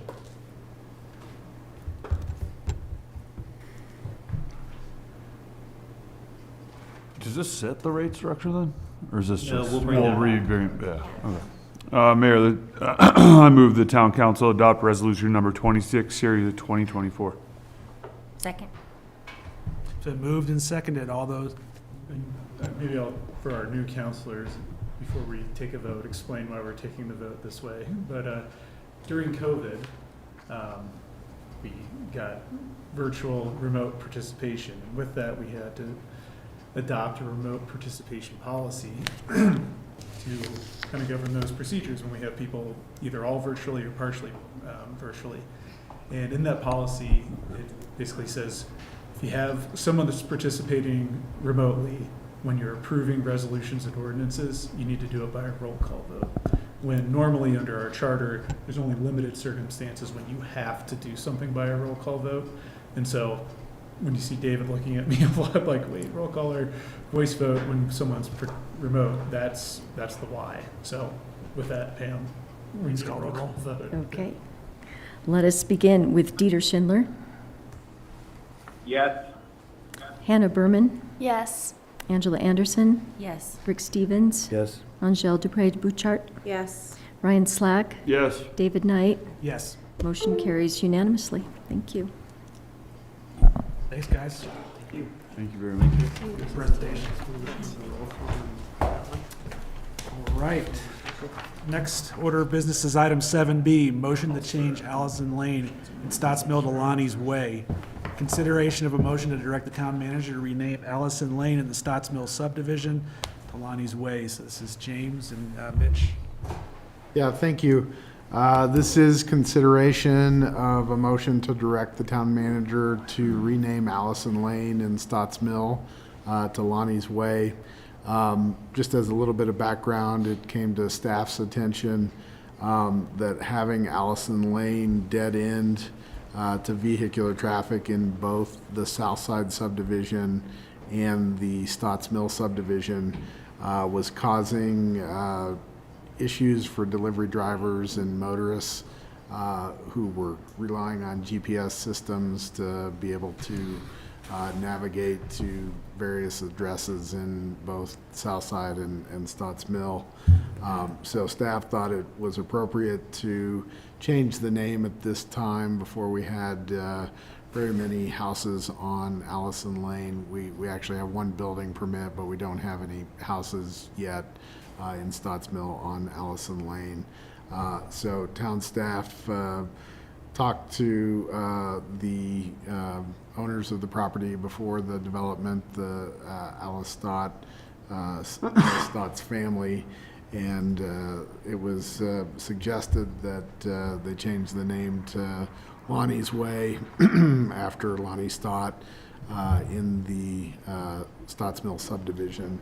So staff would recommend directing the town manager to change the name and change the platting to Lonnie's Way in Stotts Mill. Straightforward. You guys have questions or comments or a motion? Mayor, I move that the town council direct the town manager to rename Allison Lane in the Stotts Mill subdivision to Lonnie's Way. Second. It's been moved and seconded. All those in favor, please signify by saying aye. Aye. All right, thanks, James. Thank you. Next up, item 7C, resolution number 27, series of 2024, resolution of the Town Council of Basalt, Colorado, approving a contract for planning and design services for Parcel 9. Michelle and Catherine.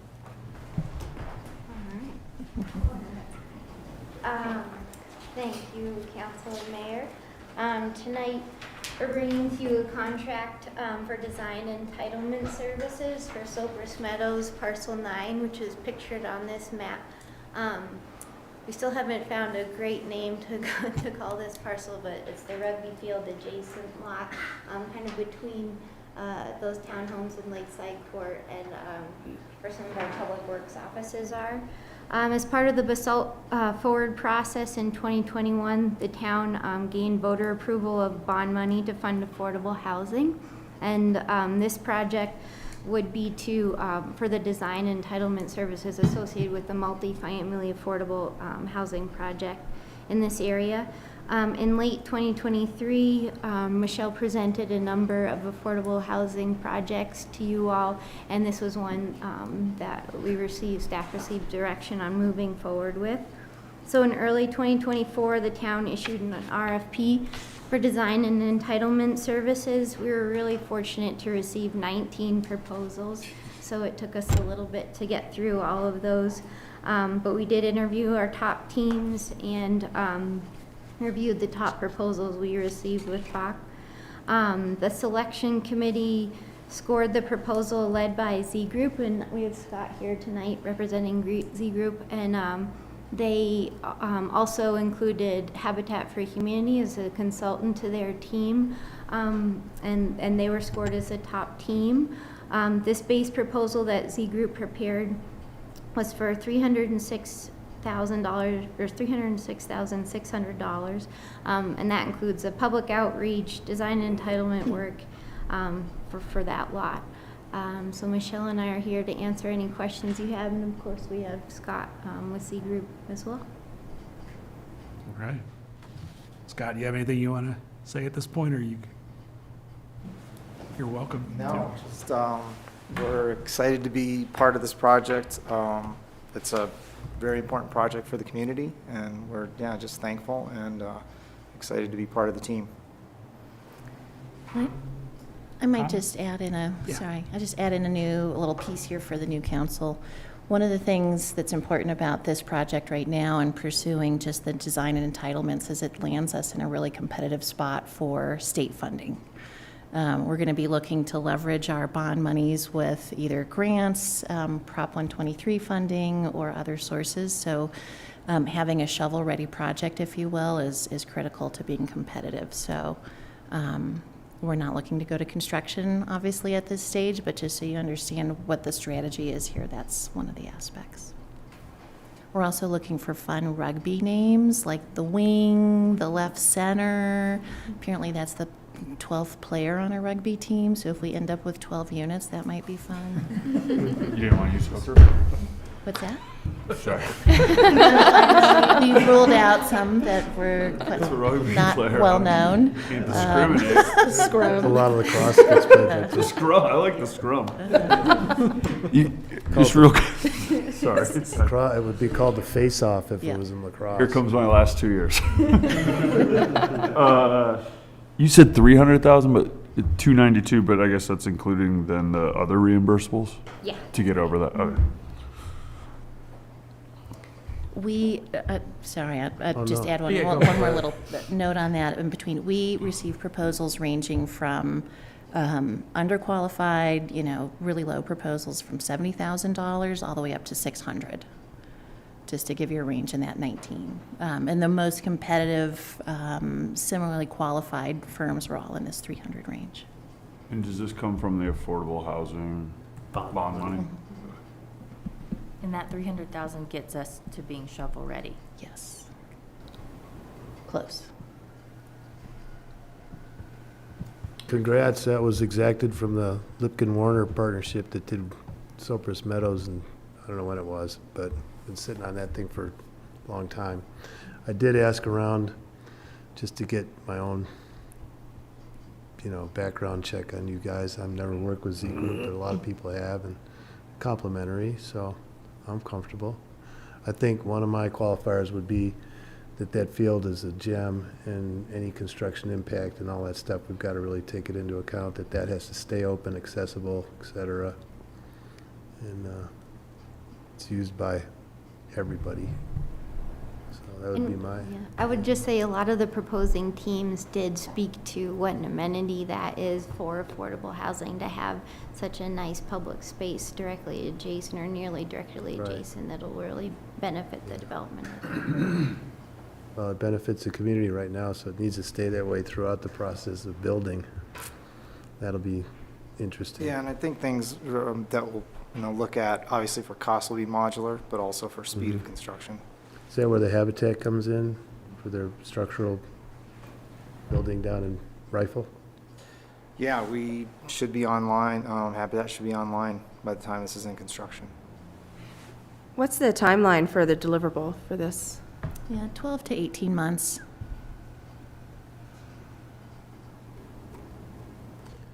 Well, when I read this proposal, I was pleased to see what was in there and the partnership that you guys have with Habitat and everything. So this is, looks really good. And it's a big milestone, as far as, making progress towards getting some tangible things out there, as far as tangible projects out there, as far as affordable housing. So I'm excited. Public outreach is always, you can never do too much. I don't think. No, you can never do too much. So what's kind of the game plan? Give us a little preview of what that might look like as we go on down the road. Well, I think what we're going to be starting with is those immediate adjacent neighbors next to the field, and kind of understanding what their impacts and how we can build something that works well with that house, as those housing units as well. From there, we're lucky that this is sharing a side with a park and a lake, so that'll be helpful. We also have the housing master plan is being updated right now, which council, that'll be coming back to you sometime in June or early July to see whether we need to have new income categories, what size of units are prioritized right now, and just to kind of help inform the general design of this. So that'll be a big aspect of it, as well as we do some more public outreach on what the needs are and priorities. So some specific to this project, but also in general, as far as that master plan. Absolutely. I mean, I think what will be fun but also challenging for this project, being the town's first public affordable housing project, is it can't be everything for everyone. So we'll have to figure out some priorities to what is going to fit here and be the most livable and fit the best for the neighborhood as well. So. And we'll explore the 12 or the 18 unit. I think I was reading in there about one or two buildings, and also the ownership and the rental. That all gets kind of sussed out during, as far as options during this 12 to 18 months. As far as options, and then also the ownership and the rental will play into our cash flow and what funds are available. Okay. Yeah. Cool. Well, I don't have any other questions or comments. I'd entertain a motion. Mayor, I move the town council adopt resolution number 27, series of 2024. I second. It's been moved and seconded. Pam, will you please call the roll? Yes, I will. Let's begin with Angela Anderson. Yes. Rick Stevens. Yes. Angel Dupré-Bouchard. Yes. Ryan Slack. Yes. David Knight. Yes. Dieter Schindler. Yes. And Hannah Berman. Yes. Motion carries unanimously. Thank you. Thanks. Looking forward to Thank you. some updates. Here too. It's gonna be fun, you Thanks guys. for supporting Basalt. All right, we have one item left, and it's an executive session, so I would entertain a motion to enter executive session. Mayor, I move the town council enter executive session for a conference with our attorney for the purpose of receiving legal advice on the specific legal questions in accordance with CRS 24-6-402 4B, more specifically to discuss town water rights. Second. Moved and seconded. All those in favor, please signify by saying aye. Aye. All right. Hey, Jeff, I will... Jeff, did you want to comment?